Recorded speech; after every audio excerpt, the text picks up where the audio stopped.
Okay, it's supposed to be in 9:31. We should call this meeting to order.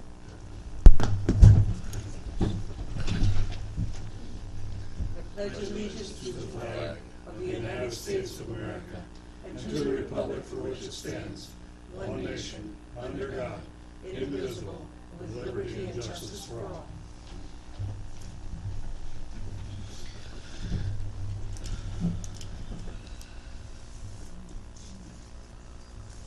Approval of the agenda. Are there any additions or corrections? You have a fresh copy from what was sent out with some of the changes that were emailed to you ahead of time, so no changes to what you have in front of you. We need a motion to approve the agenda unless anybody else has any changes. So moved. Second. All in favor? Aye. Opposed? Okay. Approve of the minutes. We had two copies of minutes, one from February 26th, a regular board meeting, and the March 5th work group session. Any? Your correction was made. Well, there was another one. Okay. It was called soil inspections. It should be sewer inspections. Okay, I thought I caught that, but I'll double check it. Well, this is the latest version. I don't know if Okay. there's another one or what. But We had a little cross-versioning thing going, so Okay. I fixed it and, it's okay. one of many. Yeah. Agenda, I'm sorry, minutes. Sewer, not sewer. Okay, I will make that correction. Approve as amended. I'm looking for a motion to approve as amended, and we'll do both at once. So, okay, I'll second. All in favor? Aye. Opposed? Okay, minutes are approved. Public comment period. Is there anybody who wishes to speak to the board at this time? Okay, we'll move right on. Consent agenda. There were 3 items on it. Do we want to go one at a time, or it's not, unless there's any questions?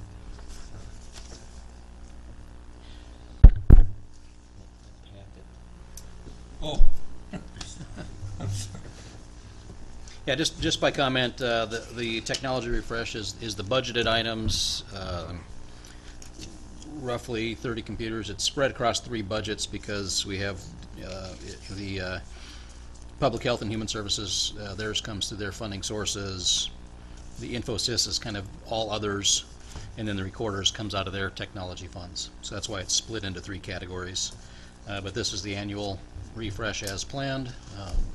Again, our goal is to get down the number of devices that we have overall with the continued use of notebooks and things. So that's.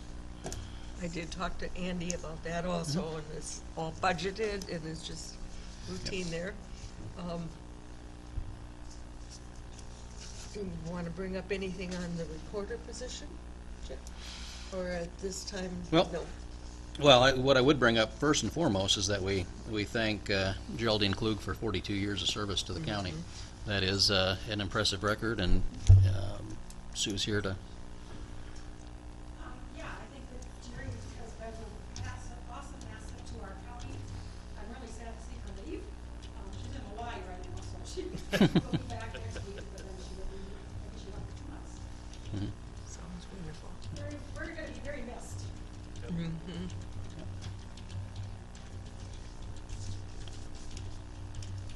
And the other one was Sheriff Department is just the probationary change of date. So I'm looking for a motion to approve the consent agenda. I have one question. Yes. And that goes back to the recorder search initiated for chief deputy recorder. Typically, when we have a resignation, we try to look at, okay, is there a way to change a position here? Is there a way to combine positions? Is there something we can do there? Yeah. And I just double checking, making sure that's being done. Certainly, absolutely it has. And I would remind the board that the recorder's office has gone from, with the recorder position included, 3.6 FTE positions down to 3 positions already. And this is, as the chief deputy position that we're looking to fill, this is who can sign for the recorder if the recorder is unable to be, is absent for any reason.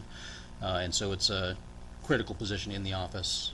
We are looking to find somebody with that experience, and I've talked to a couple of people offline about what we're looking with that, to do a little differently than we normally do with the process, but, okay. Additionally, Commissioner, I'd like to add that there's one deputy recorder in the office, and that person is still, as a new hire, hasn't completed probation yet, and is still on a learning curve, doing quite well, but on a learning curve. And so, that's pretty important to remember as well. When is her- Evidence is correct, we have shrunk our office. When is their probationary period ending? May 2nd. So, but that doesn't end the learning curve. And so, and Geraldine will be, her last day is in May too? Yes. Okay. So you'll keep us posted on that Yes. search. Okay. Any other questions, or we need a motion to approve the consent agenda? So moved. Second. Further discussion? All in favor? Aye. Opposed? Motion passed. Okay, moving down to the action items. Consider the 2018 feedlot officer annual report, and I see Amelia is here. Morning. So, I'm just here seeking approval of my 2018 county feedlot officer annual report. Just a couple quick notes. We are required, to inspect 7% of the feedlots in the county every year. This year, the base grant was awarded on a total number of 414 feedlots in the county. So 7% would have been 29. And we did meet that obligation. We had, actually 31 were done. I just wanted to make a quick note, because this is a little different than they have done in the past. The state database was kind of slow to get updated this year. And so, on the report, you can see there's a base number, and that was what the grant was awarded on. And then the current number is just, kind of where we're at now, with some of the updates that we made. And, then as far as inspections, this year we kind of focused on the Pine Creek area. Excuse me, Amelia, where does that grant come from? Is that from Bowser or, Nope, that's from the state legislature. what agency? I'm sorry. What agency? MPCA, P- so, MPCA. MPCA. Okay, thank you. Mic on? sorry. Is your mic on? No, it's not. Probably it's not close enough to it. No, it's not on. Hit the button again. There you Oh, go. there you go. Yeah. Jeff, Does that We yours see the isn't little on red either. light now. So. Oh, okay. Yours isn't on either. Okay, so this year we focused on the Pine Creek area and then on sites that no one's ever been out on site and inspected before. And then as far as permits issued, we were down a little bit this year, but I guess that's to be expected with the current economic state. And so we only issued 2 interim permits and then 1 construction short form. It looks like they normally, last couple years it's been around 7 or 8. And then, I guess as far as like the total performance credits, a lot of those are based on training. Obviously it was my first year, so I pretty much attended everything I could, there. I guess, and then just looking forward, this next year I'd like to be a little more proactive and do some more education, with producers, maybe a workshop or something, especially with some of the, kind of, I wouldn't say natural disasters, but issues as far as like a lot of rain, and having a hard time getting into the fields and getting some of the work done. Maybe kind of educating them on what their options are, from that standpoint. So, I guess, are there any questions on your guys' end? Were you ever able to determine on the credits that you got 18.5, what that translate to money or not? Well, we won't have a number this year, but I did look up what it was for 2017, and that came out to $121 a credit. A credit? That was our last year's fund. Okay. So, and then again, like, they won't figure that until they kind of know where everybody's at this year, because it's just a set dollar amount, and then they figure how many they have across the state and divide it out equally per credit. I'm not sure whether you would know this or not, but you said 410 feedlots, We had 414. That our 414. funding was based on that. Do you know how that compares to, say, 5 years ago, 10 years ago? Any? I guess I haven't It's looked probably back that pretty far. consistent, because there hasn't been any other major drop-offs, so. Yeah, and where that drop off came is because 2017 was a registration cycle for us. Re-registration?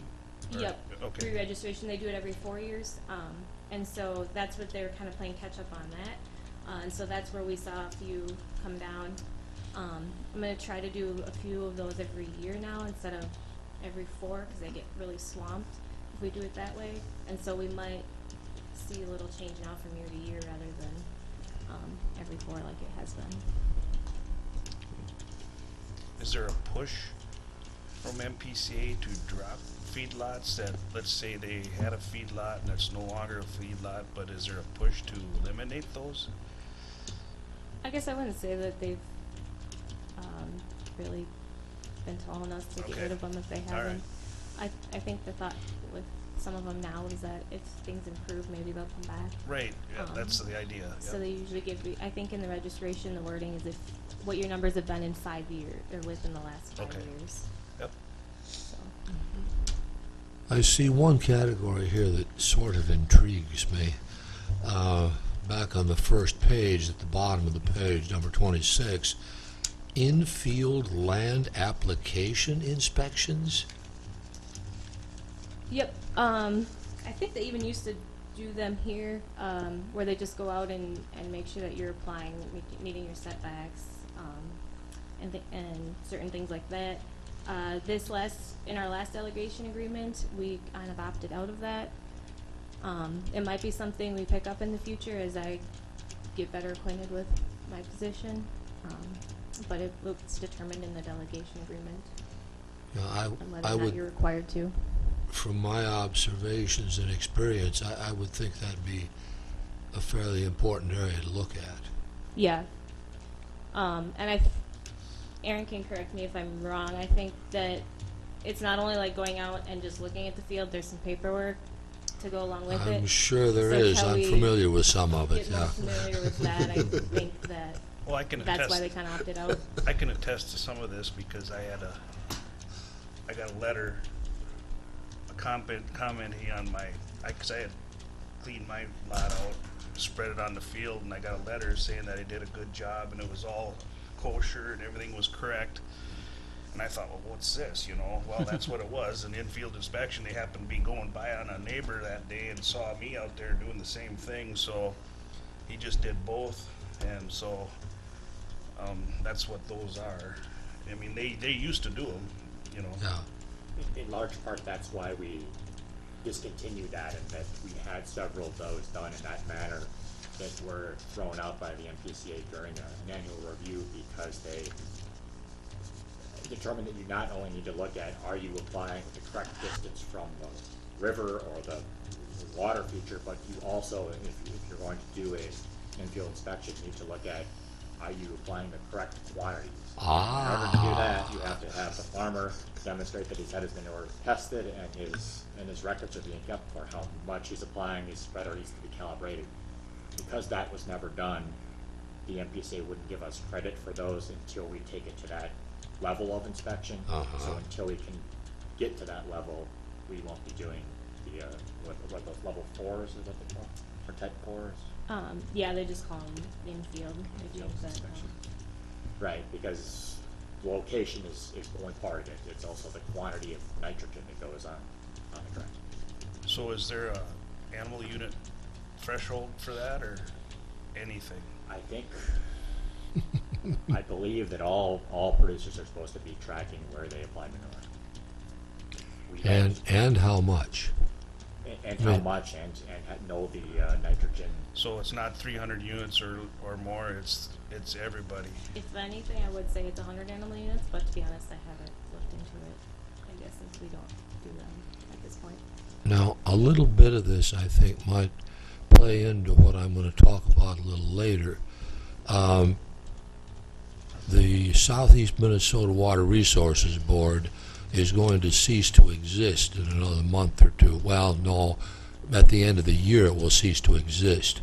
Operationally, it's on a downhill, steep downhill slide right now. And one of the reasons for that is that some of the major state grants that have been funding that organization, one of them has completely gone away, and the other one is the feedlot grant that's to the 11 county area was somewhat over 500, I think around $500,000 per year. That's going away. The MPCA is going to take that over, in my understanding. And so I ask questions now, sort of trying to figure out how that's going to work. If you get centralized authority on something like that, sometimes people in St. Paul don't really understand what needs to happen in Houston County or Fillmore County or anywhere else. I'm a little nervous.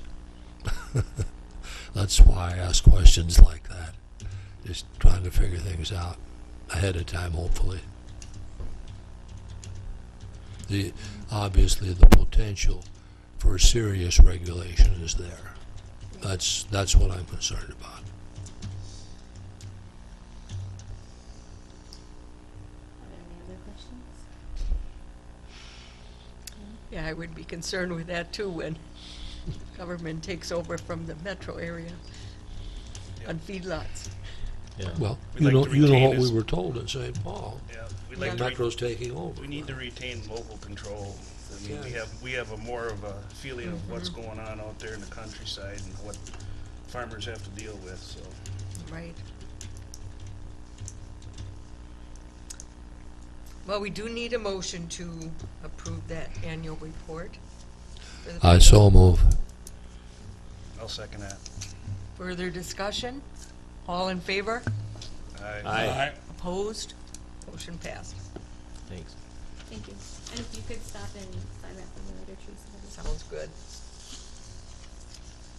Okay, consider granting an IUP to Matthew Construction.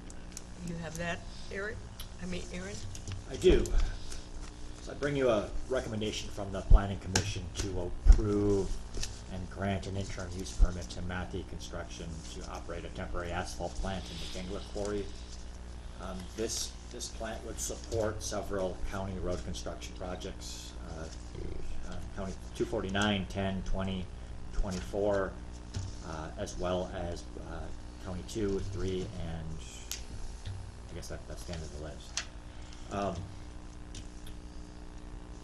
We've looked at, we've had similar projects to this in the past. They've operated if not the same plant, a similar plant out of the same location. In 2016, we had Matthew operate a temporary asphalt plant on the southern part of the county last year. In these last 2 years, we have not had issues or complaints regarding the operation of these. The application is in large part similar to what we've seen before. They submitted proposed haul routes. They provided to us their proposed items to be stored on site, their information on their spill prevention plans, information on their equipment testing. With all that in mind, then the Planning Commission, as they have done in prior years, unanimously recommended the approval of this permit with 3 conditions. First, that the permittee shall comply with all federal, state, and local laws and regulations.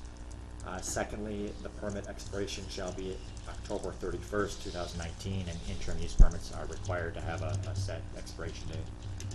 And lastly, the haul routes shall not include Kingston Street in the city of Caledonia.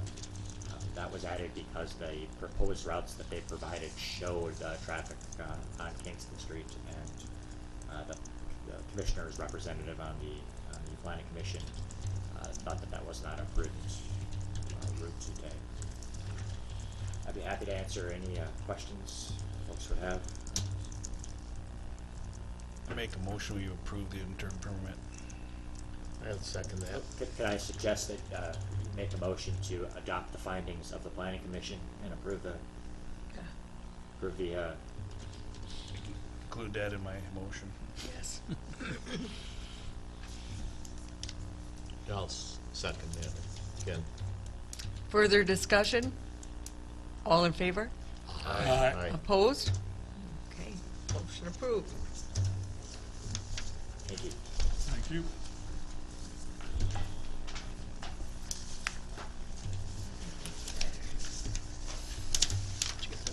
Number 4 must be Brian, with all the SAP numbers.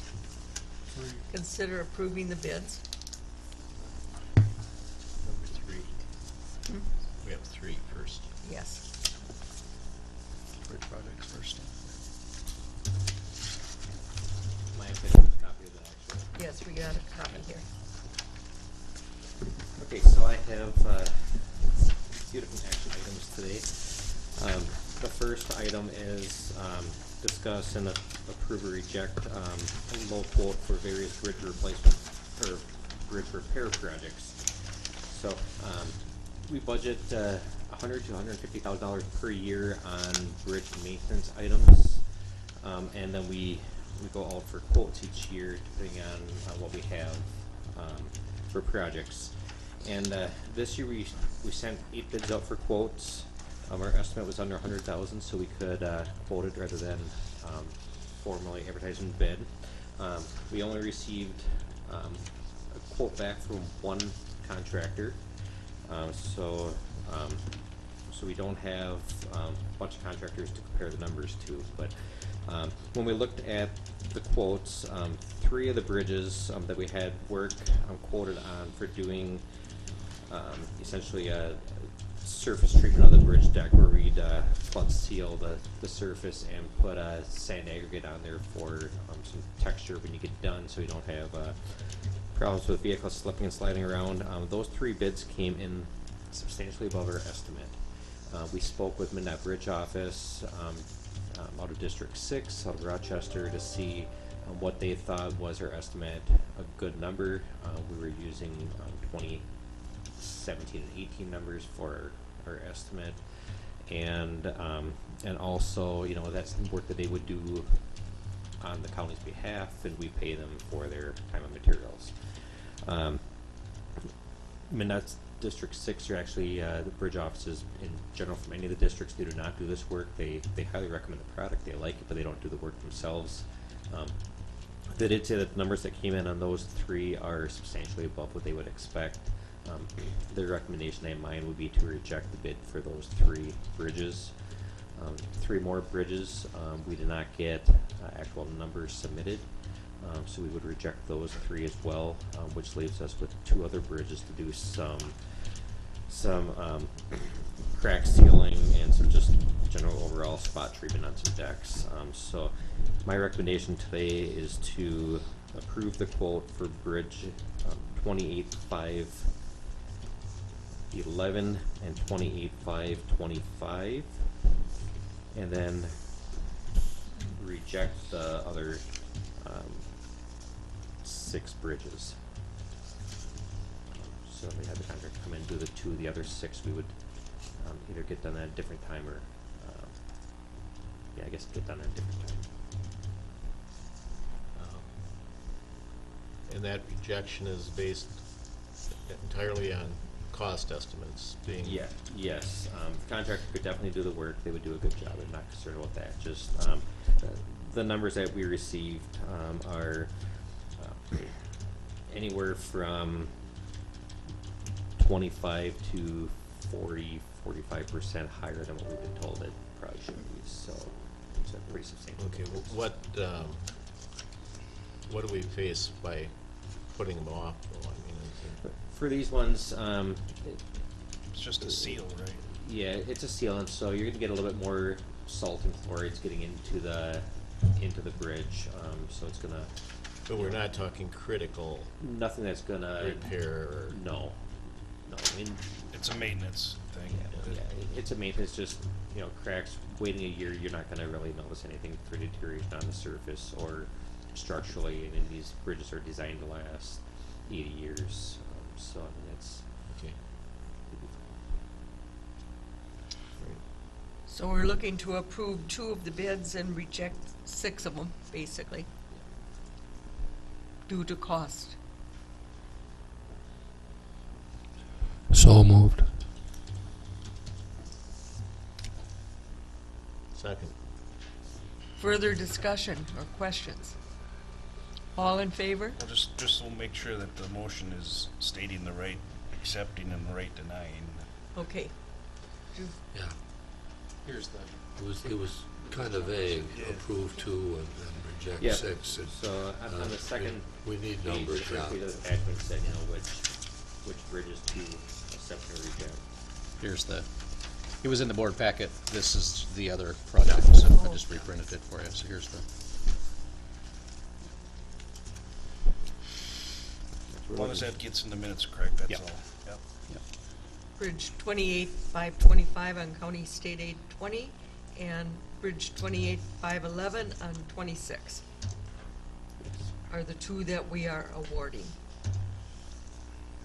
Yes. So do we wanna just do that one first and then? Do the to 2 that we're denial? awarding? Yep. Yes. 28,525. So, the motion was to approve those 2 bridges that I just, okay, was there a second? Yeah. Jack Okay, seconded. Jack, did. All in favor? Aye. Opposed? Okay, motion passed. Thank you. Do we need a motion to reject the other bids? Yes. Probably would be I the make that best. motion to reject the 3 other bids. Yep. Six Six. other bridges bids. And you could rattle off the numbers for me, Teresa. Yes, other 6, got it. Or a second? Second.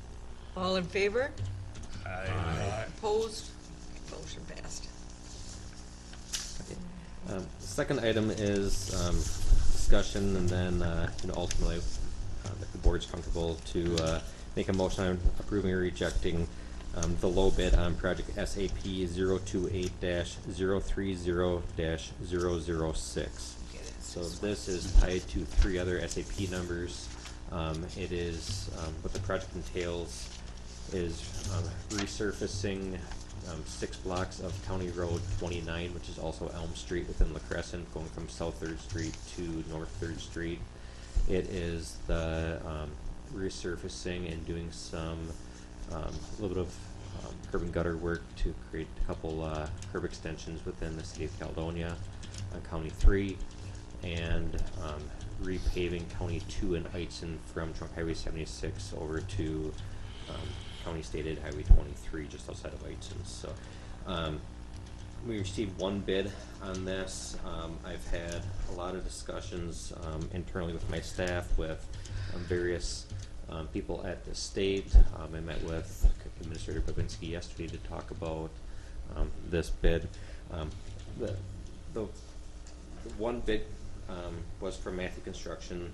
The total bid came in at $2,468,101.47, which was substantially above our engineer's estimate. These 3 roadways have all got to the point where something should be done with the surface. We're starting to get complaints on all 3 roadways. The type of work that's being proposed is on County 2 within Eitzen is essentially taking all the pavement off and building it back up. No subgrade work, but just the pavement structure. Within Eitzen, or within Caledonia and La Crescent, it's milling off 2.5 inches of asphalt and putting 2.5 inches of asphalt back So we're not taking all the pavement off. It's a medium depth repair, middle kind of the road life cycle for it. Kind of looking at, what options, and what we should do. If the county board does not approve this, the roadways are gonna continue to deteriorate, and, ultimately we'll be taking all the pavement off and rebuilding it, whether it comes back with asphalt or concrete in the future. If we do nothing now, we'll probably be back here in 4 or 5 years needing to do a bigger project, to extend the life. Complaints are only gonna continue to go up as the ride quality, deteriorates.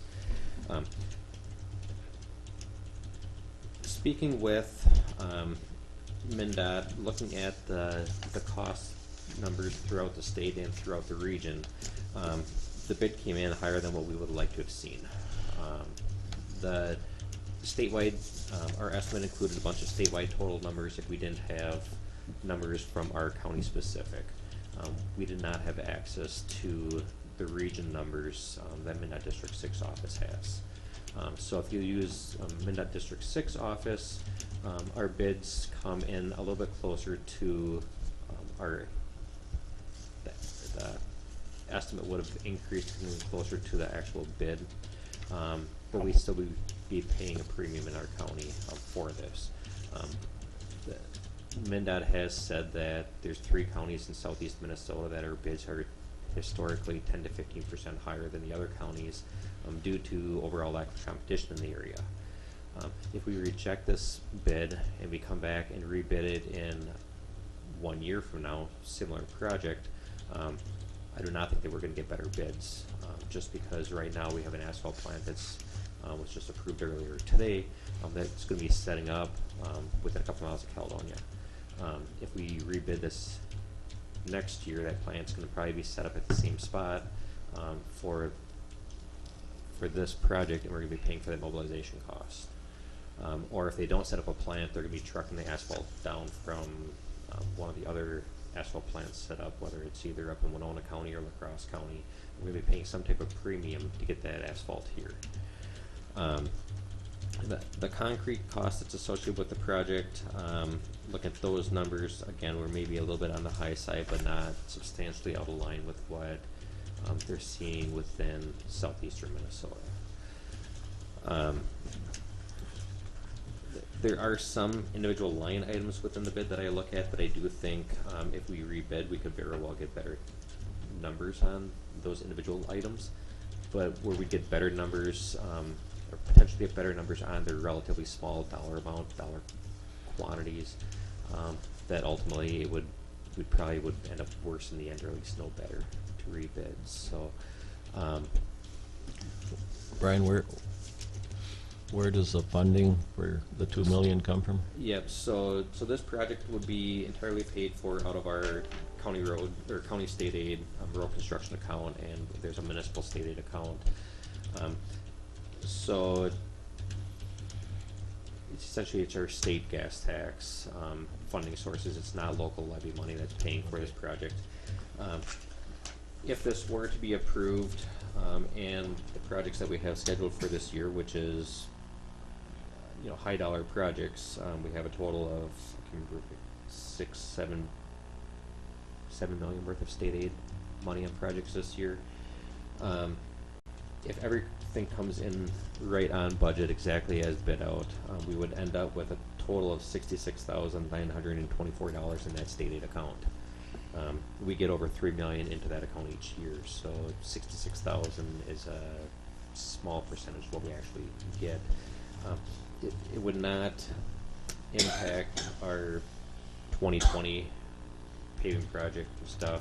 We'd have funding to keep going forward with our projects. So ultimately, it would have some relatively minimal impacts on our long-term budget.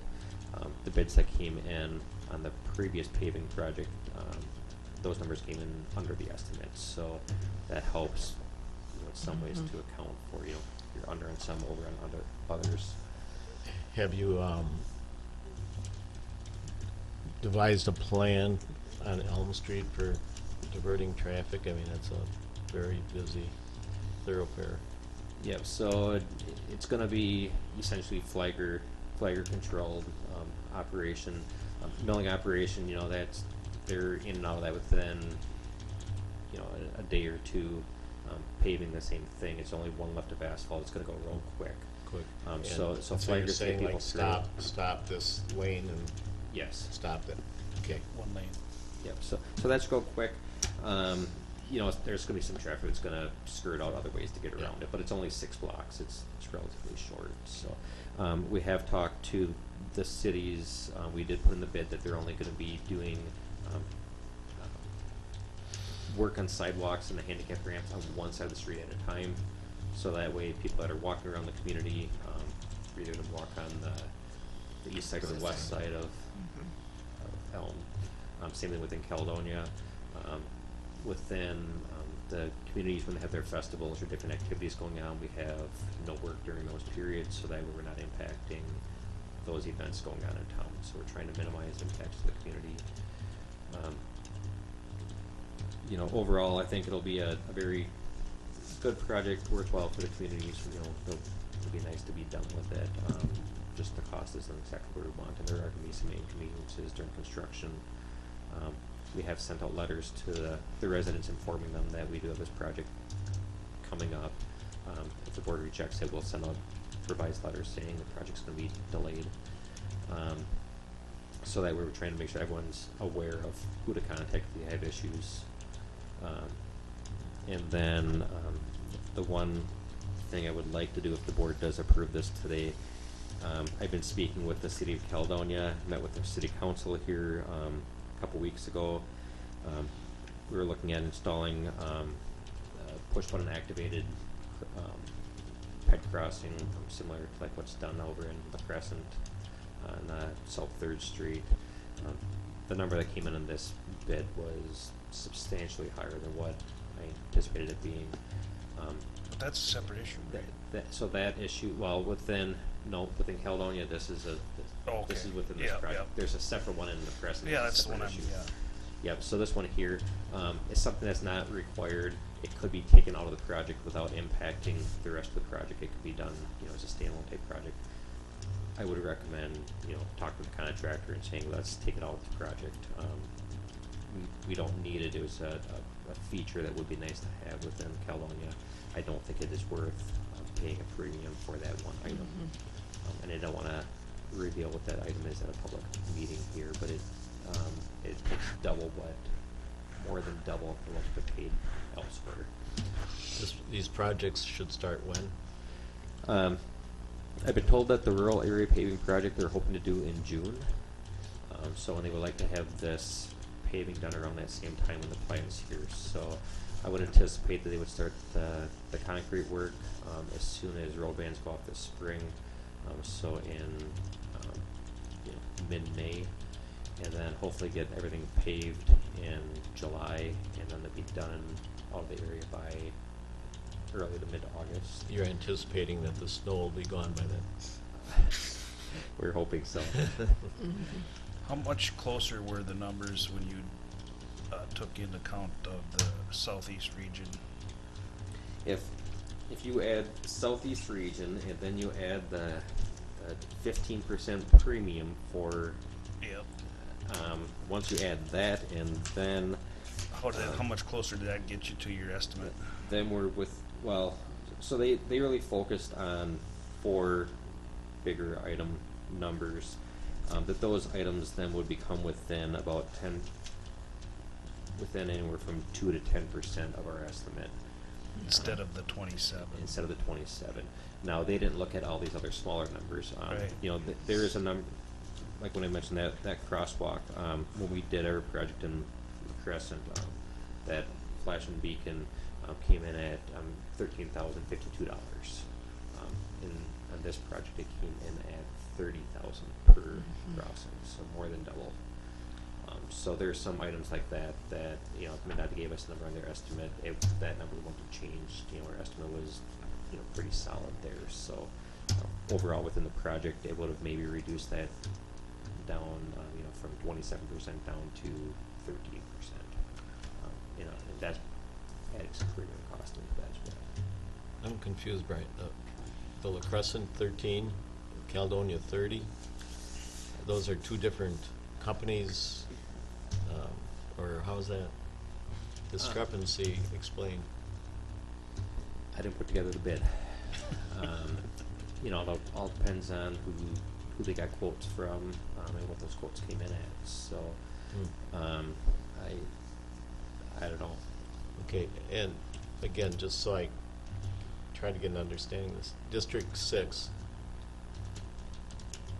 are they the ones that determine what amount we'll get from the state aid? District 6, the state aid engineer, which, out of Rochester, will need to agree to fund the project with our state aid funds. If the numbers come in substantially off from our bid, he could go up to another individual up in St. Paul and other ones to say, you know, yes, do we want to fund this or not? I have talked to our state aid engineer, and he has said, yes, if we want to do this project, it will be funded. So we don't need to worry about approving something today and having Come them back and say, Bite us later, yeah, okay. We had quite an extensive discussion at committee meeting about this too, so. yeah. And, I mean, I've spent, I don't want to say hours, but it's been potentially days looking at, you know, what our options are, you know, how we can, you know, do stuff a different way, and I think that this still is the best option for us. It's all or nothing, I mean, Yes. The only option is that we can go back, we can reject it all, we can change our plans substantially enough that could potentially draw in other bidders and rebid, or delay it to another year and rebid. If we reject it at this point, made changes, got approval on the plans, rebid, it'll probably push the project out of this construction season, just to get those approvals done. You know, the bidding takes a month itself. And again, that's gonna change the factor as far as when that plant is set up, as far as hauling, so. I can go back afterwards and I can go and talk to the contractor and work out change orders, supplemental agreements to try to, eliminate items that we no longer wanna have in there, or potentially change the quantities. If the percentage changes over 25%, then we get into negotiating for the cost. You know, if we reduce a number by 50%, contractor could say, you know, that reduction in quantity, we had mobilization and other factors within that, the cost might go up some. So, but yeah, pretty much it's all or nothing. Even the flash and beacon stuff, you know, that's gonna be a change order to get that out of the contract. Could I ask you a question? You said it was flash and beacons and Caledonia that the council was asking for came in at $30,000 apiece? Yes. No. Per pair at the crossing. Per pair at each. There's two of them. Yes. The bid, Yep, the reduced, Yep. yes. not the ones, and the La Crescent project, it's not included. The No. beacons are not included in that. No, so we did a standalone project in La Crescent in 2017, and that came in at $13,052. And what I'm hearing around southeast Minnesota, the prices are usually coming in between 11 to 15,000 per crossing. Each Per side? crossing. Per crossing, so Total. total for the two lights, one on each other road. And you'd expect that to be at $15,000? Yes. Is that the number you heard? The number that I think. It's not bid, The The within Crescent the, one? right. yeah, so within this bid, it is, here it is, so we put 13,000 in our engineer's estimate, and the bid came in at 30,000. So two sets for the two crossings, one on the west side of the school, one on the east side of the school, we had 26,000 for the pair, or the two crossings, the bid came in at 60,000 for the two crossings. That's Caledonia. Within Caledonia. Yeah, he's asking about La La Crescent doesn't have any Oh, crossings no, La included Crescent in does that not at in all. this, not in this project, no. No.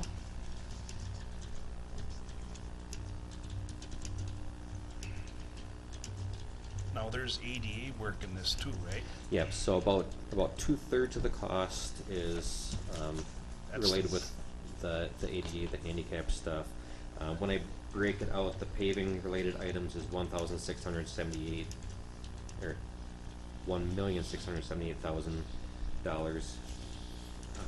And the ADA related is $790,000. So essentially, it's 1/3 of the cost is related ADA. with handicap ramps, sidewalks, the curb extensions over by the elementary school here in Caledonia. And that's sidewalks and handicaps throughout all three communities. And then the paving is about 2/3 of the cost. So does the state come down and make sure that's done correctly, or is that your responsibility? It is our responsibility. I mean, the state comes down at the very end and they do a final Right. inspection to make sure everything was done correctly. We will have our staff out there, It's gonna be full-time important to get essentially. that right, because we don't wanna have to do it over again. Yep, it needs to be done right now Cause with I how. know it's real fussy. Yes, it's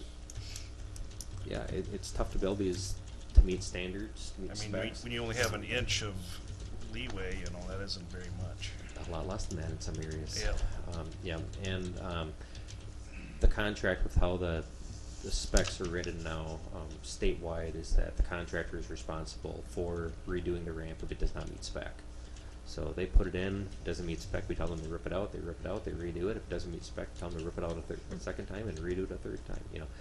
that is their cost. This doesn't cost us anything to have them redoing it until it Okay. meets specs. So Alright. hopefully it's done once and it's, Right. everything meets spec. Yep.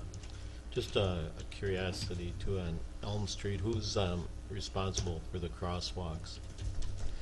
Anything that goes across the main highway is ours. So the county does. So we're gonna be doing the ramps and all the striping going across Elm is ours. The side streets during a normal year, the city pays for the crossings on the side streets. Okay, I mean, like, during this winter, clearing the snow and ice, is that? So that the county does all the plowing. Right. You know, we like when we hauled the snow away, that was the county that hauled that snow away at our cost. Okay. Keeping the inlets open, when we have time, we go out there and we open them up. We highly recommend that landowners open up those inlets if they know there's an issue. We do focus on the areas that we know there's a low spot, we know there's flooding issues. We try to keep those open. We've been going around for the past week around the entire county trying to open up inlets. I think we're in pretty good shape. Okay. And then, when Elm Street gets redone, the bicycle stripes get redone? Yep, everything will be put back And out that's there. part of the bid? Yep. Okay. On the projects that we've already approved, that the plan's coming in for, did the prices that were bid for those projects, are they similar to the prices for these? Way different, but those were in rural areas. So I don't have that number offhand by me, but I want to think that, in, you know, different, substantially different prices. Asphalt cost on this is, you know, probably 40% higher than what it was on the rural area projects. The gravel shouldering, price on this is 10 times the cost, but it's such a small section of roadway just by Eitzen versus doing, you know, 20 miles worth of shouldering. So, you know, you need to get that equipment out there for that short stretch versus long stretch. So we know the prices were going to be higher, and that's why, you know, when we estimated for the rural areas, we were estimating quite a bit less than the unit price in a lot of the categories. It just, if we put those numbers in the estimate, then this would have came in at 40% of what we're estimating. But we knew that there was going to be more work around the cities. So It's more involved with manholes and whatnot as far as, manhole, water valves, you know. More it's- labor intensive, and then traffic, yep. Yeah, if you're battling traffic, the conditions you're working with are a lot more difficult just because you're milling off a little bit off the road surface. The tack coat is incidental with the cost. You're just doing one lift instead of two lifts. The equipment's all coming over here for 3 miles. There's, you know, plant guys are not putting out as many tons of asphalt per hour. same cost to get that plant going with less mix going out of the plant. So it's Plus, we gotta remember, some third of this is ADA compliance. yes. The asphalt itself was higher. Well, that's Without how they- taking that that's into how they- That's how consideration. they figured in their used them.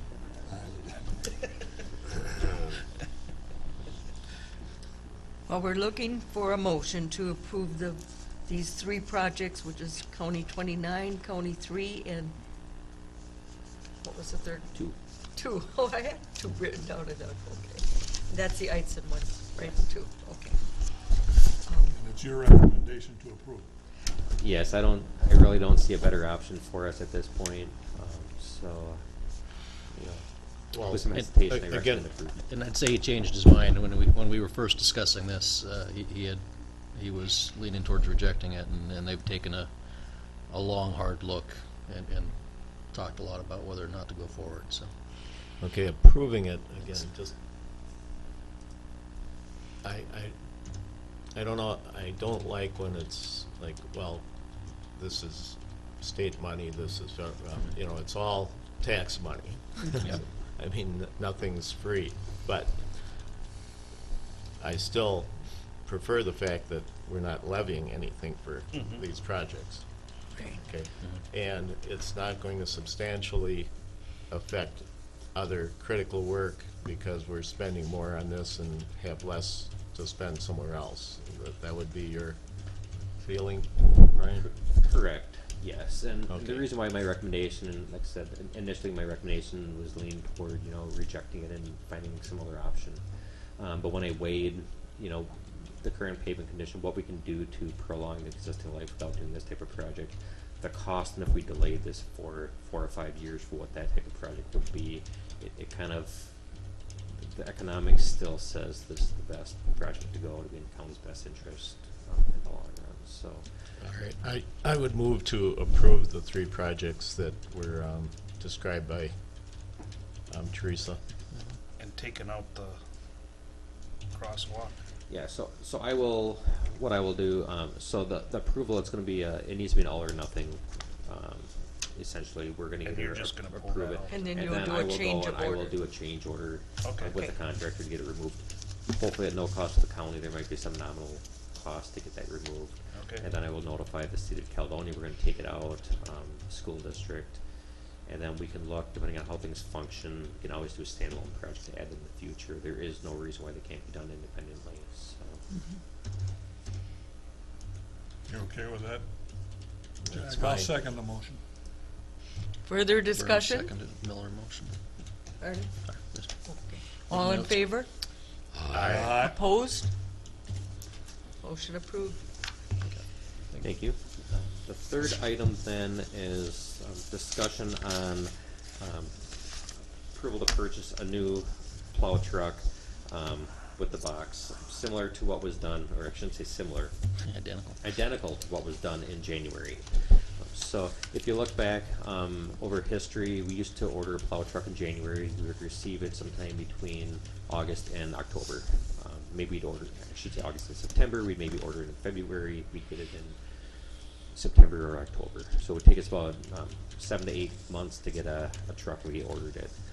A couple years ago, things started to change where all of a sudden we ordered something in January of one year. We didn't get it till January the following year. So the truck we ordered January of 20, I should believe is the first or second week in January of 2018. We didn't receive until the third week of January in 2019. So just over 12 months, 12 and a half months to arrive. We are being told that now that plow trucks are out about 16 months, maybe 17 months. So the truck that we ordered this last January, the first meeting in January, we were being told we won't receive that until probably April, potentially May of 2019, of 2020.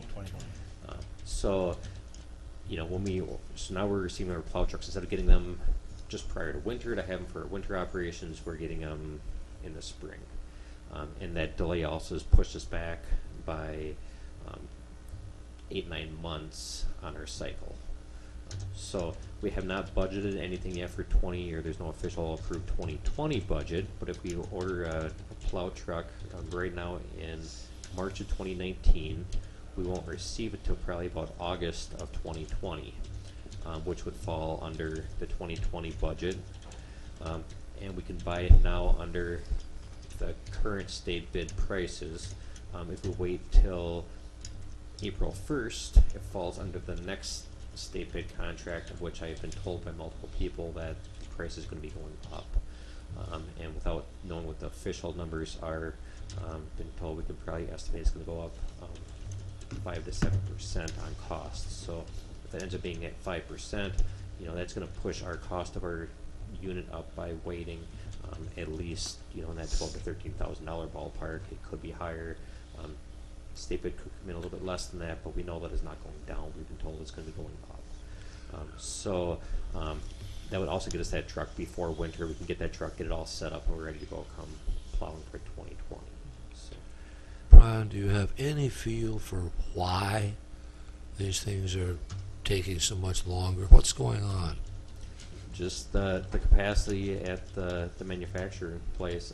You know, these trucks are all being built custom built, you know, based on what you order.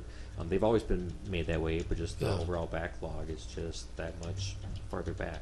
And it's not just, you know, one company. It's pretty much all suppliers of these trucks are all have that same backlog. That was going to be my next question. Yep. Are other vendors a little bit closer to up to speed? No, we've been told that they're all getting that same scale. So what has changed within their assembly line operation, or what's going on? I really don't know, other than it has been backed up, and they say it's not going to get better for the foreseeable future. But it defies logic, because with global warming, we should be having less need for plow trucks. I'm not talking about, I'm talking general global warming. I'm not talking Houston County global warming, okay? Just leave that. But, yeah, it doesn't, yeah. But we're gonna be paying for 2 trucks in 1 year then. No. So the truck that was Ordered just January is gonna come.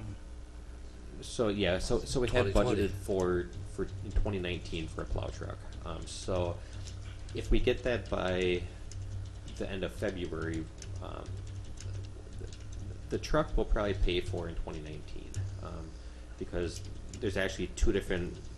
There's the truck Okay. itself, and then there's the box and the attachments that go with the box, the wings Yeah. and everything. So that'll be paid in 2019. So the truck will arrive prior to February of 2020, so that gets into the 2019 budget cycle. The remainder of it, which is about I can't remember, 80, The box and 87 stuff. thousand. Yeah. You know, that might fall under the 2020 year Yeah. when we actually pay for it, but we have 2019 money that would be carried over into 2020. It essentially would go into fund balance, and we pay for it when it comes through. So really what we're looking at is, you know, you're still paying for 2020 money, is what we need to come up with in this next budget Yep. cycle. Okay. I just wanna get that clarified. Yep. The problem is the fact that it takes 16 months now to get a plow truck. And this will keep us on our rotation. And this will also, we can get it at the price of. Better price, or, No. well, it's current price. Before April 1st. Enterprise only goes up to pickups, is that correct? Well, they go up to bigger trucks, but they don't do snow plows, no. And they do 1-ton pickups. The other county said that doesn't work. You gotta cut it off at the tonner. Yeah. Yep. So we're looking for a motion. I'll make a motion to approve the acquisition of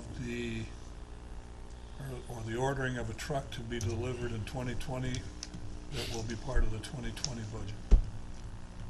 I'll second that. Further discussion? All in favor? Aye. Opposed? Motion passed. Thank you.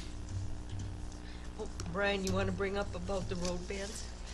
Yeah, Over. so, you know, with this weather, this time of year, the sun has more power, and now we're starting to get into some warm up and some rain here this week, so, we are anticipating the roads to start getting, soft here in the next, day or two. There's actually some areas that are already softening up. The road bans for the state highways are going on at 12:01 a.m. on Friday. The county is going to follow suit, so we will be posting our signs and road restrictions will go into place on Monday or Friday morning. If we have any roadways that start to fall apart in the next couple of days, we could potentially be putting up a few signs prior to that. But essentially, road bans will go on Friday, and then anticipate they will be in place on the state highways. Usually, it ends up being around 6 weeks. It could be longer. It could be a little bit shorter. County roadways. Some years we are able to lift ours at the state of the state. Other years we keep it a week or two longer, depending on how our roadways come around as far as do they firm up or not. So on Friday the restrictions are in place. Are you guys getting prepared for the flood season? Yeah. So this past week we've spent a lot of time trying to get inlets opened up. We're in the process of getting some bags for bag chloride. If we have culverts that are plugged up, we've used steamers and jetters and other stuff before in the past to open up the culverts. We are as prepared as what we're going to be. There's potential to be a mess if we have an inch of rain and there's a lot of moisture in the snow. If it all melts within 2 days, it could become a mess. We're actually going to be putting up barricades along the side of County 25 where it overtops about half the years. I'm going to be putting barricades out there probably today or tomorrow off the side of the road so that they can be pulled out if needed if the road starts to overtop. So you're encouraging them to get their sleep now because they're not going to get much here. They have about a month and a half of sleep to make up on already. So. Does the county get involved with providing sand and sandbagging? We haven't. The county emergency management has a stockpile of bags. I don't know how many they have that's been used in the past. I'm not sure. I'd have to talk to. This is kind of a Yeah. personal question. Yeah. Where do I get bags? Can't understand Who's gonna why. fill them? So the county has an inventory that they have used before in the past, and I don't know how it's all been used on the personal side, but I know it's been used to protect, both county and private infrastructure. The sand itself, I talked to our sheriff here on Sunday. He was asking about the sand and stuff, and the highway department is not involved the last time they got the sand. So where they got that sand from yet, I don't know yet. But obviously you need to have sand to fill the bags. So Well, your pile at the county shop, at the Houston County shop, is pretty small. piles have shrunk a lot this year. Yeah. And there's more sand available, but it's just You gotta get it up here. there's a cost you need to get it there. So what's going to happen? Because I left a voicemail for Mark yesterday. I'll be talking to him probably here in the next day or two as well. But Yeah, I've talked with Olivia a little bit, and I was going to get with Brian and Olivia and the sheriff and set up a meeting and just make sure we're all have all the plans ready and refreshed, and they're all looking at them and stuff. But I just want to make sure I've got a good handle on it too. So we're ready. I have a vague memory of at the end of Shore Acres back in, is it the last bigger, 2007 maybe? But that might be a city deal but there was sand at the end of the road, I remember, bags available, but I'll talk to Bill Waller too and see. anything can be done. It's just what does the county want to participate in? And Right. is it provided by the county or paid for by the landowners or whatever? But so we'll get together and try to come up with a plan. Okay. Thank you. Thank you. Okay, item number 6, actually, Administrator is going Yep. to explain that, Resolution 19. Yeah, I'll get the right number on the end of it. I think it's number 6. But so as we discussed at last week's work group, the comprehensive plan initiation and our way forward with that, we have the resolution here to initiate and kick that off. And I won't read all of the whereases, but essentially that this plan serves as our framework for community development, outlines policies, strategies, and goals for land use, and provides the basis for the official controls. And it has not been updated since 2008, and it's time to do that, and an updated plan will aid Houston County as it makes decisions regarding public and private land use, and necessary, of course, to achieve orderly growth throughout the county. So, the meat and potatoes of this, resolve that the county administrator is directed to undertake an update of the Houston County Comprehensive Use Plan with the goal of producing a draft document in 9 to 12 months' time. Be it further resolved that a 7-member comprehensive plan advisory committee be formed to assist the administrator with directing the actions necessary to complete the draft comprehensive use plan. The advisory committee shall be comprised of 2 county commissioners, the planning commission chair, a representative of the Houston County Township Officers Association, a representative of the cities, the zoning administrator, and of course the county administrator. This committee will determine the design of the comprehensive plan, establish the timeline and subtasks required to complete the plan, and shall forthwith begin consideration of various subcommittees and their memberships as necessary to produce a draft update to the Houston County Comprehensive Plan for consideration by the Houston County Board of Commissioners. Members serving on the Comprehensive Plan Advisory Committee and the various subcommittees shall serve at the pleasure of the Houston County Board of Commissioners. And that's the text of it. As we discussed, the subcommittees would consist of at least a member of the staff, the board, or the planning commission, and then from there the membership of the subcommittees would be determined based on the needs of that subcommittee, and then we would reach out primarily through the Township Association to find the right community members to fill the spots on those boards. We will, as an advisory committee, meet within the next 2 weeks to get things started. Aaron and I have been digging through a variety of other counties' comprehensive use plans to find the right templates and mix of ways to update our plan to reflect what's been done successfully and a lot of what's not been done successfully in other counties as we go forth with this. So.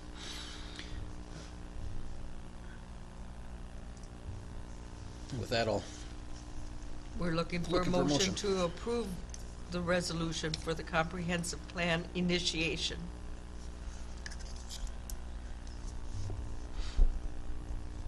So moved.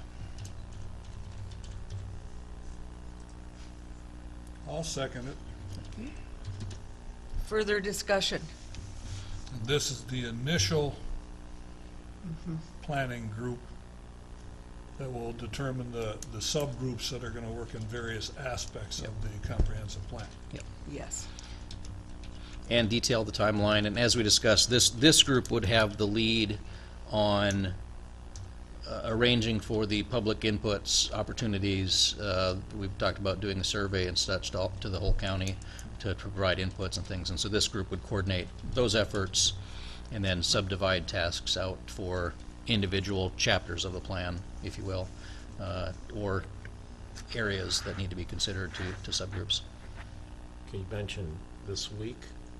2 weeks. Within 2 weeks, yeah. Yeah, I mean, if we approve this, you've got to start contacting people. Yep. and- Yep. Okay.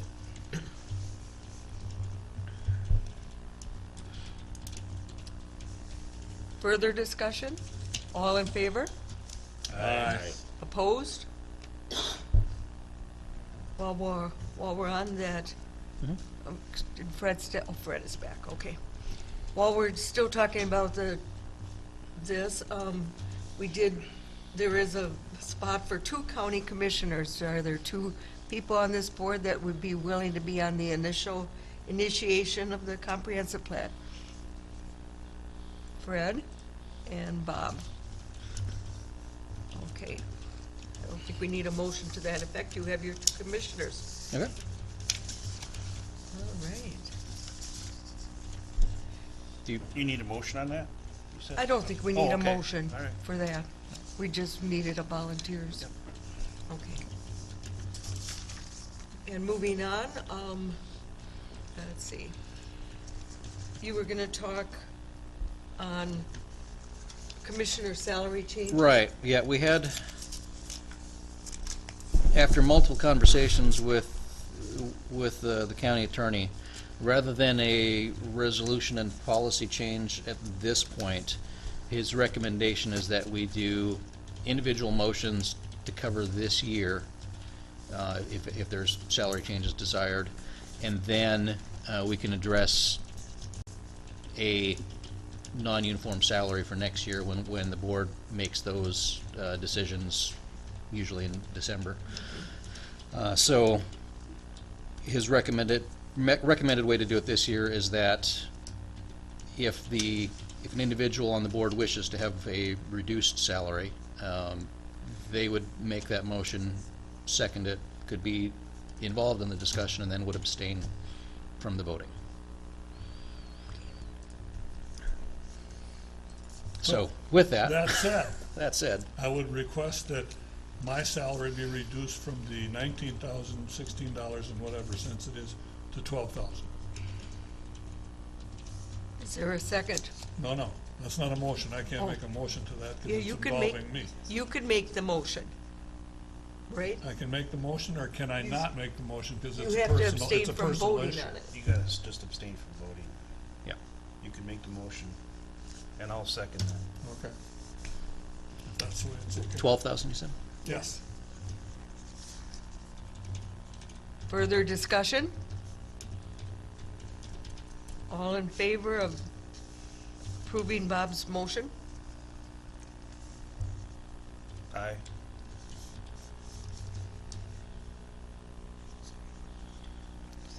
Johnson, and one vote for Johnson. I'll approve it. Is there, opposed? Aye. Oh, gosh. And I abstain, which makes it a no, so the motion does not carry. Okay.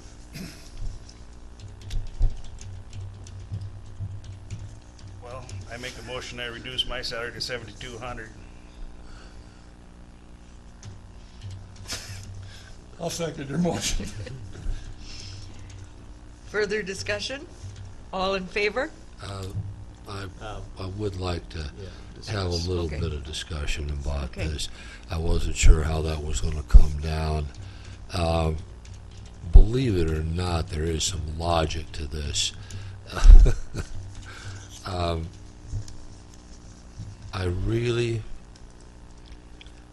really believe, and I've said it before, that the way to deal with this situation, rather than do it by board motion or anything else, I think the way to do it is for the people who wish to do that to simply give it back to the county, give it to a charity, whatever they wish. It's an individual thing. I think it should be left an individual thing. I don't think the board should get into that, at least for this year. Obviously, there's a way to do it. I don't happen to agree with it. And the only thing I'm gonna say in argument to that is that from the perspective of, in my case, the $7,000. I have to pay Social Security on it, the county has to pay Social Security on it, I have to pay income tax on it. So if I am gonna donate back to the county, it's gonna be reduced by the amount of money that I have to pay in taxes, and the county's gonna be short a little bit more because of what they pay in Social Security. I'm not doing the PERA. So, those, it would reduce, instead of 7,000, it might reduce the donation back to the county to say, and if I lose some Social Security, $5,000, $4,000 to $5,000 is what the donation would be instead of the full 7. So, Okay. that's just my only argument. 2,000 if it's a donation to the federal government. Right. Yeah. In the state of Minnesota. And I would Go ahead. again, I don't fault either gentleman for what they wanted. My biggest concern is that I don't want the next election to be decided on who said they'd do it for less money.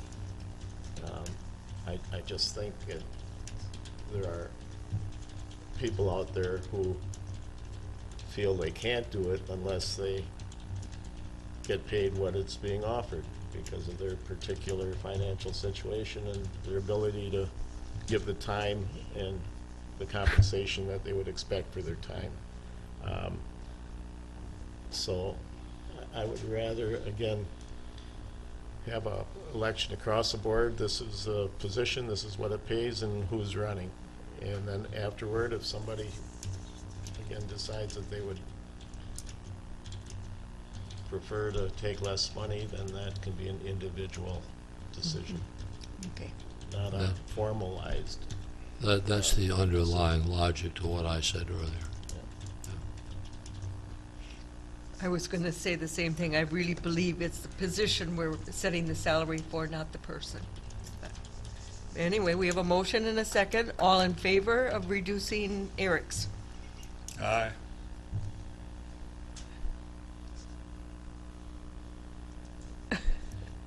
All opposed? Aye. Aye. Okay. Now, we don't have to So that discuss. does not pass either. No, Motion failed. that's fine. You can donate it back. We'll deal with it. Sorry, guys. Philosophically. And number 8 on Absolutely our not list personal. is consider the memorandum Take it. That's fine.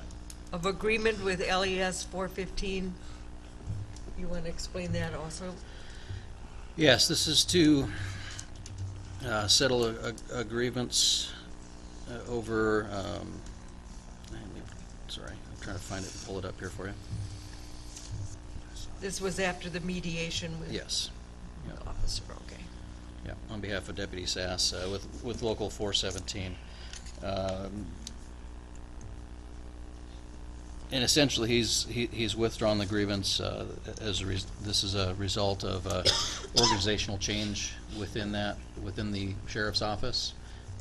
And what wasn't considered at the time was a previous agreement that had been made with the individual, wasn't fully considered when we made that decision. And so this agreement reflects recognition of that previous agreement, and so it will redline his pay again at a lieutenant salary for 2019, or just under a lieutenant salary for 2019. He agreed to a 0.25% reduction from that. So we're looking for a motion to, Can I ask a question before we move? yes. This previous agreement, was that an agreement that was through the union contract? Or was that a personal agreement? Union contract agreement. It was an MOA attached to the union agreement. The prior agreement? Okay, that was an MOA. All right.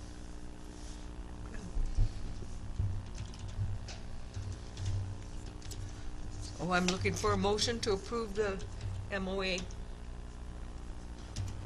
So moved. Second. Further discussion? All in favor? Aye. Opposed? Motion passed. Okay. Moving on to discussion items, starting with the veterans benefit. Yeah, think I we- just wanted to put out there publicly, Rob, our Veteran Services Officer, has been working with several other Veteran Services offices and organizations in the area to get ready for the Veterans Benefits Bonanza on the 28th of March from 11 to 6 at the Radisson Hotel in La Crosse. And so I wanted to get that word out publicly that event is happening for veterans, and it covers a whole gamut of helping veterans with their benefits. There'll be legal assistance there, and a variety of, like you would see at any fair, job opportunities and things like that. So, Yeah, I talked to him this morning, and he said this is the pilot program first year. So he said there's gonna be some things that they're gonna learn on this situation, but he thinks it'll be a good deal, and so. Okay. Good. Valuation and tax statement timelines. yeah, I just wanted also another public service announcement. The tax statements are at the printers and will be mailed soon. We the goal is to get them out to everybody by the 22nd. They will be in mailboxes on or about the 22nd at this rate. On that information, of course, is the first Board of Equalization at the township level or town level. The earliest those start is the 8th of April. And of course, a reminder that folks have to start there first and work their way up to the county board. And that process is detailed on that letter if they have any issues with their valuations. And the county board, again, is June 18th at 1800. I was going to play a little wanna video about translate that county again? taxes, but I'll save the. Well, save can it this for time. be publicized? I don't know, bring it up every meeting? Yeah. This is the one that got us in trouble. Yep. This previous year. Yep. And I shouldn't say got us in trouble, got taxpayers in trouble because they didn't attend the meeting they needed to attend. Right. So Yep. we need to do our best to alert them that this is, if they got a complaint. This is they- a this is- starting Right. point. Yeah. Yep. Okay. This is the opportunity to address any challenges to the assessed values, Yeah. which is ultimately what drives the baseline for taxes. Yep. And we need to remind the townships that when they have their meeting, that they do not adjourn, that they keep it open, so. Until that's- everything's addressed. Right, yes. it has to just, yep. There's a certain period of time that they have to have it open to allow people to address the issue. Right. Yes. And the people should also be aware that the process is you go to the township, you go to the city before you come to the county. Yep. Right. You can't bypass that and come to the county. Exactly. Yep. And we And- learned a lot on that one. And then I've sent it to you electronically as well, but I'll share it here. I've received 2 bits of correspondence for the commissioners. First one is from the Department of Natural Resources, and they're writing to inform the board that James Gilmer has informed the DNR of his intention to sell a trout stream angling access easement on Looney Creek containing 2 acres of land in Section 2 of Houston Township to the Minnesota DNR Fish and Wildlife to become a state aquatic management area. This parcel meets their criteria for quality aquatic management area and believe the public support exists for this angling easement purchase. In an effort to build up the good working relationship that the DNR has had with county governments throughout the state, the DNR will be notifying county governments on all pending donations and sales of land or easements for AMA purposes. Because this purchase is an easement and the landowner maintains ownership, all of the property tax liability will remain with the landowner. We're excited to add this land to our AMA inventory, and this area has many diverse habitat features that will be protected with this easement along with public access for angling. The area will be open to the public for purpose of angling anytime during the open angling season for Looney Creek. So, Looney Creek. Looney Creek. Yep. And the second one is from Hiawatha Valley, announcing that they've hired a new executive director, Eric Severs. And so, I'll let Jack, if you want to add anything to that, but his first day was March 4th. Yeah, we had a meeting on March 4th, and that was his first day. He is a gentleman that worked there previously and then left and had an administrative position at Gunderson and was very happy to come back, familiar with personnel, familiar with facilities, and sounds like a very good choice. Okay, moving on to commissioner reports. Fred?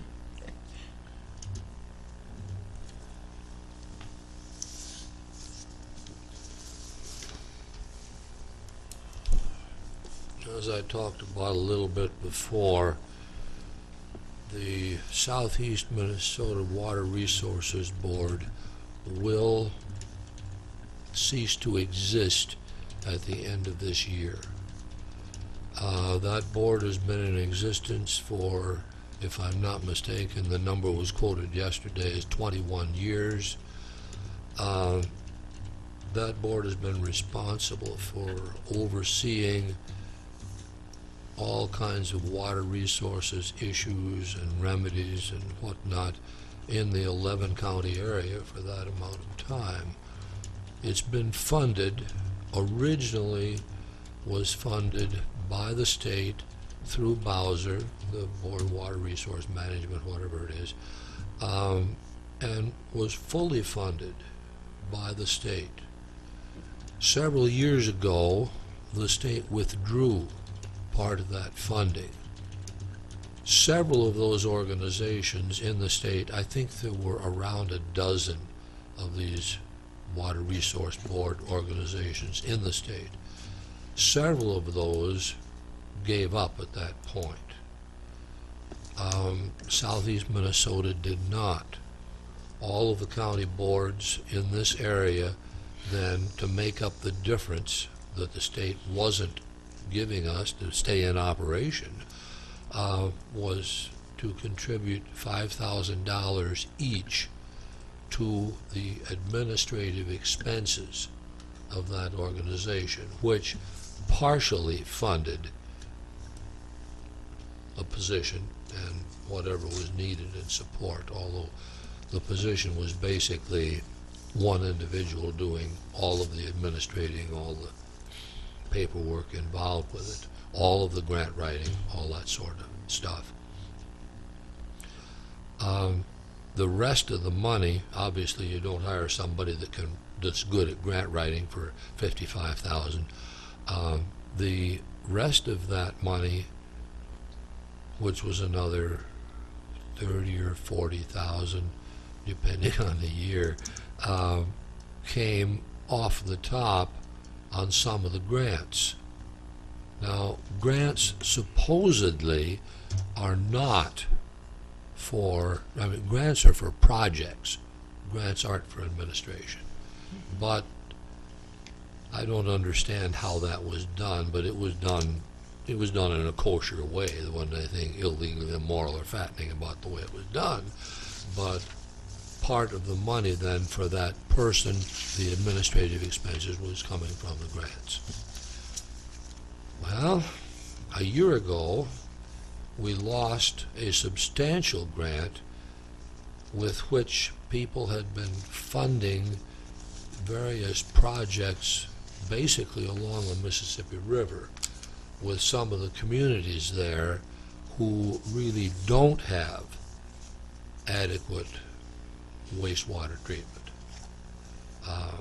People have individual septic systems fairly close to the river and fairly close to other waterways that have gotten old, and some of these people are in communities that maybe should have their own sewer system, and some of those things were worked on. Nothing ever really happened, simply because there wasn't enough funding to do anything really substantive. So we lost the grant. Well, now, as I talked about earlier, the feedlot grant is going to go away. MPCA wants to take over the responsibility. Well, maybe MPCA doesn't want to, but somebody in state government wants the MPCA to take over the responsibility for the feedlot regulation, for lack of a better word, and that's the way it's going. Now, is that for enforcement too? Pardon me? Is that for enforcement too, or? I really don't know how that's coming down, Eric. We at the Southeast Minnesota Water Resources Board were not involved in enforcement. How much was that grant? Oh, close to 300,000, I think. Wait a minute, wrong. Closer to 4, a little over 4. I've got it here someplace. That's fine. Yeah. It's here, it's in that pile, but yeah. But it's gonna go away, that's it. And we could run a full operation for another year, but then you have a personnel issue. You have a nice young lady who is extremely competent at writing grants and doing all of the other stuff that we need, who is kind of looking for a job then. Well, she's found some. Well, do we want to start over with a different person at this stage of the game and see how it really plays out at the end of the year? No, not really. So, Olmsted County, this hits, but you got to know it. You got to realize what's happening, so I'll explain it. Olmsted County, for the last year or two, has been basically taking Water Resources Board money that we pay them and running that through their bookkeeping system and paying what amounts to our employee, but she was actually their employee technically. I think I talked about that here when that happened. And Olmsted County has decided that since this grant business is very nebulous, we do have, I think, 3 competitive grants that Bridget was able to get for us this year, which helped quite a bit. But Olmsted County has decided that since that is always kind of tenuous and the big grant is going away, they want that position to be completely funded by the Southeast Minnesota Water Resources Board, which means that each of the 11 counties would probably have to ante up another $5,000, give or take. There wasn't a whole lot of sentiment for that at that board level. I spent some time talking to Dana Chalmy, my predecessor for 4 years on that board, and I also spent a fair amount of time talking to the SWCD people here in Houston County about it. And the consensus of opinion there was, this is what's going to happen. The state has the hammer, and there isn't much we can do. We have really extended our lifespan for several years by each county contributing $5,000 beyond what most of the counties in the state, or most of the areas in the state, have done. So that's where that's at. Any questions? How much do we benefit, how much does Houston County benefit from this Southeast Minnesota Water Resources? What we get from that is basically the area-wide coordination of water use, land use, wastewater stuff. Now, the underlying thing with this is that theoretically the One Watershed, One Plan entity will take the place of that entity to a certain extent.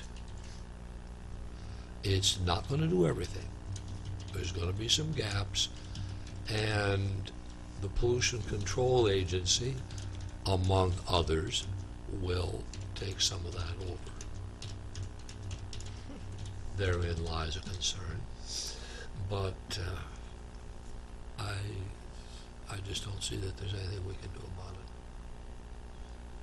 But just so you know, that's what's happening or going to happen. We have another meeting on April 1st, which we thought was kind of an appropriate day, but we have another meeting on April 1st to kind of work out some of the details of how this is going to actually come down.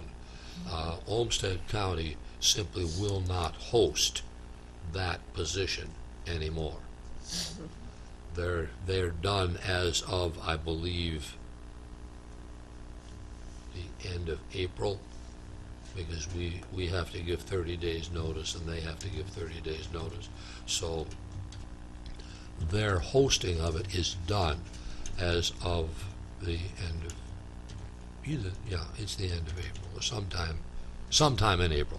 I shouldn't say the end. There's something else that happens at the end of April. But we had to have a meeting the first week of April for a reason, and some of that is some of the timing.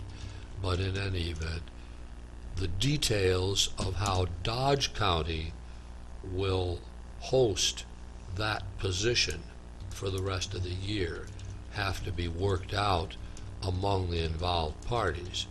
The executive director, Bridget, and the Dodge County people have to work out the details of how that's going to come down. In other words, Dodge County is willing to host it for the rest of the year. They don't want to go beyond that either, because they see the handwriting on the wall too. But they're willing to do it for the year, where Olmsted simply wasn't. It's that way or that way. You either pay us or we're out of it. And we said, no, it's not going to work that way, because fortunately Dodge County stepped forward and said that they would do that. So we all said thank you very much. Okay? Yep. Now, one other thing I should share. Allison brought this in earlier this morning, and unfortunately she just brought one copy. But we are having, mostly this is, I've talked about it here several times, but most of the responsibility for this is Allison and Mike, our extension and EDA people. The title of this is What Do Houston County Farmers Need? And it's a workshop on Tuesday, March 26, from 10 until 11:30 at the Rock Filter Distillery in Spring Grove. Yeah, that's what we need, yeah. Well, that might be a small part of it, but in any event, I'll read it. Anybody want to reschedule the board meeting? I'm sure Craig will have access to this. The papers will have it. What time is it? Tuesday, March 26, 10 to 11:30. That's It's- our regular board Yeah. meeting. We'll be going, I guess. Yeah, we aren't going. It's no secret that farming is challenging.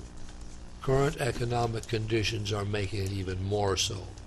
So what can we do to help? This is the EDA and the Extension Service in this county, and other people that have gotten involved. How can local organizations support local agricultural producers? What resources do farmers need to help them with farm transitions, farm stress and depression, and adjusting to an ever-changing consumer base?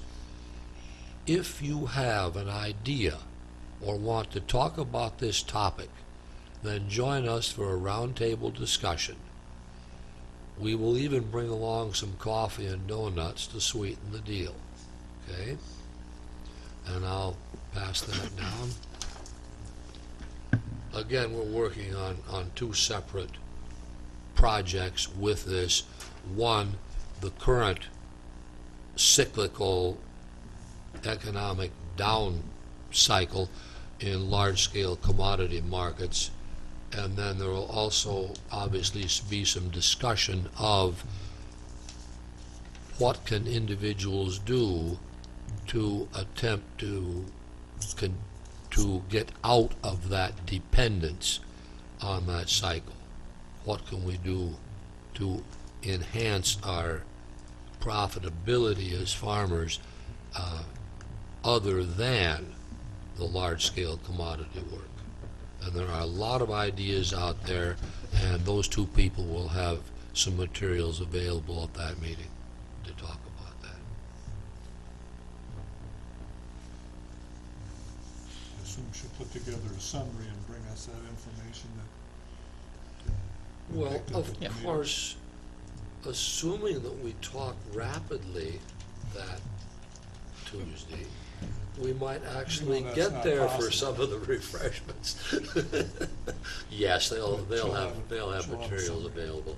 I'm sure that we'll get materials either next week or that week that we can look at. But what I mean is, after they've had the meeting, Yeah. she'll give us the feedback that she got from the Yeah. people that attended. Oh, yeah, yeah, yeah, I would hope that Allison would come to a meeting and do that. If I ask her to, I'm sure she will, so, yeah. Yep, she's good about that. Sounds good. Bob, you have anything? Only a couple of things. Eric and I went to a criminal justice center tour with the sheriff and saw the inner workings of the criminal justice center. I have a meeting coming up as the representative on. Just a note, it's not the criminal justice center, we can't call it that, Okay. because it's not just criminal, so. County, and- County County Justice Center. problems when that happens, All it's right, the just county justice center. Yeah. All right. Justice center. So, we did have a tour of the county justice center. And that's, I haven't had a committee meeting yet. I got one Wednesday with airport, and then in a couple of weeks with finance, but, and a CJCC meeting coming up in between there someplace. Right. The initials are okay? Yeah. No, CJC. C. JC. We'll get that, I have one of those committee meetings. HCJC or JC? HCJC. County, yeah. I've been corrected, thank you. Yeah, it was a good tour.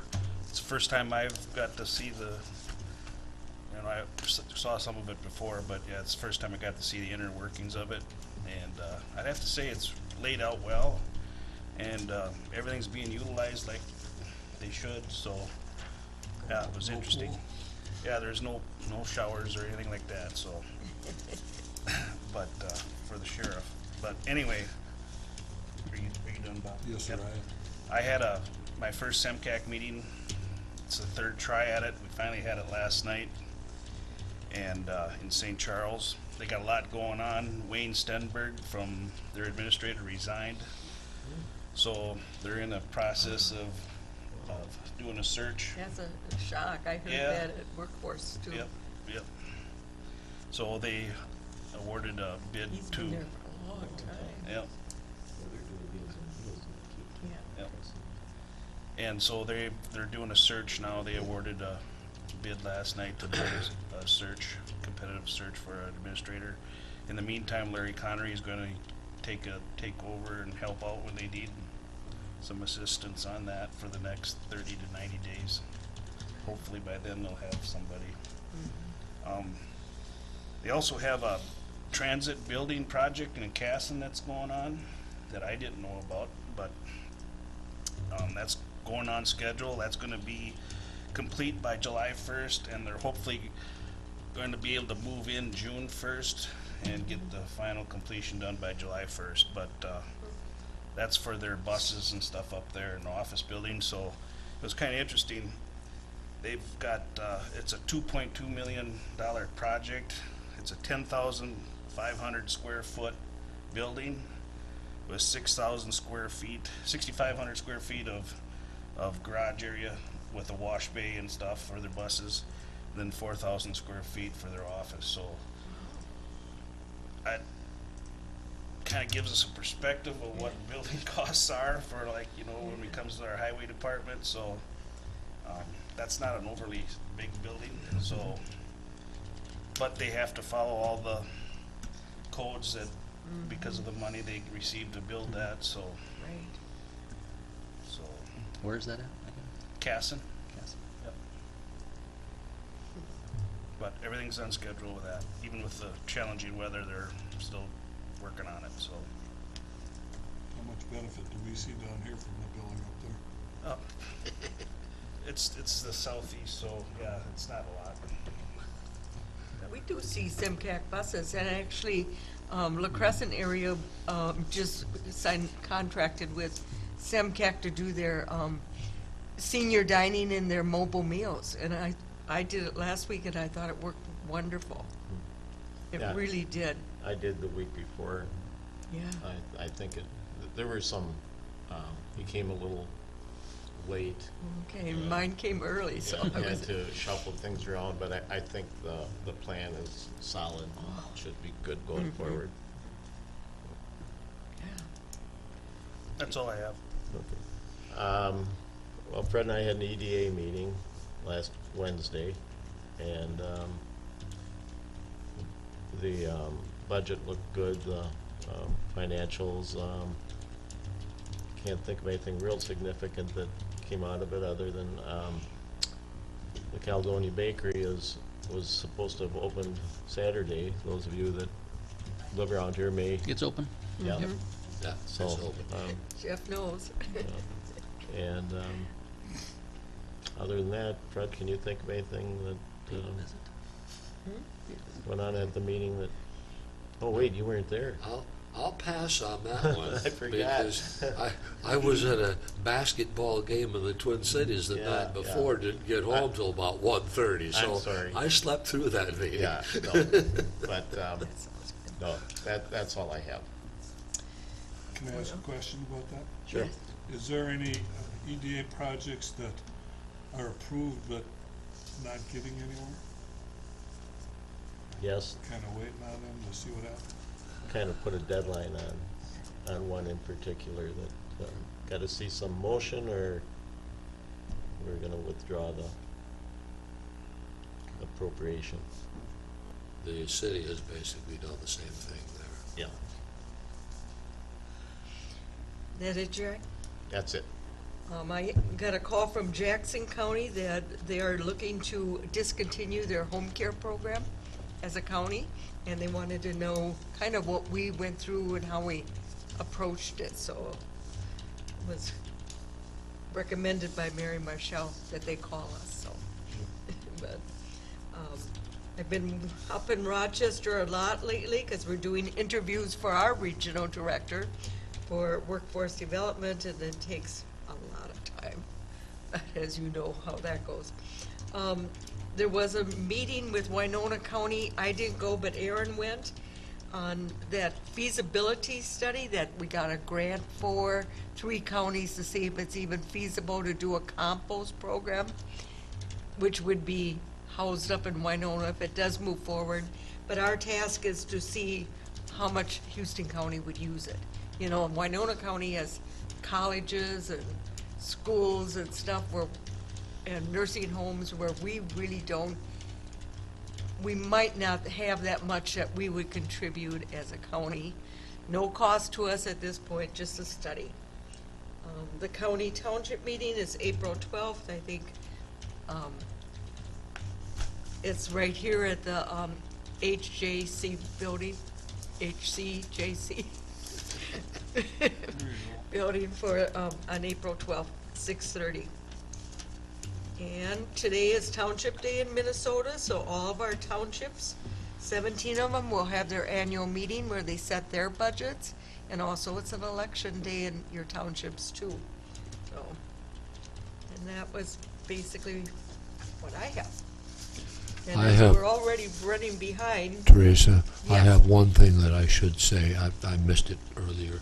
The Airport Study Committee meets tomorrow at 1 o'clock at the County Justice Center. Okay, Basement. the county justice center. I think, Got it right. Bob, you're on that committee too, aren't you? Okay, because I've been sending you things that I get. Yeah, you mentioned. Before we recess, is there any closing comments that anybody wants to?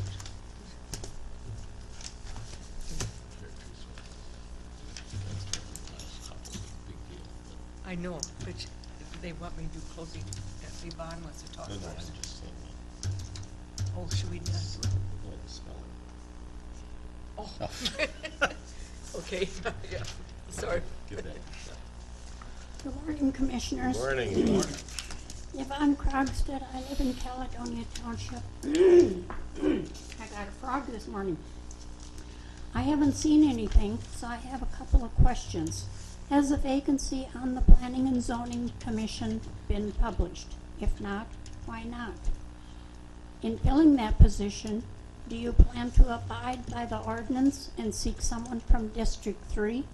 District 2 has 1 member. Districts 4 and 5 have 2 members each. And I would like to remind you, in the beginning of the meeting, you pledged with liberty and justice for all. That means justice for District 3 residents also.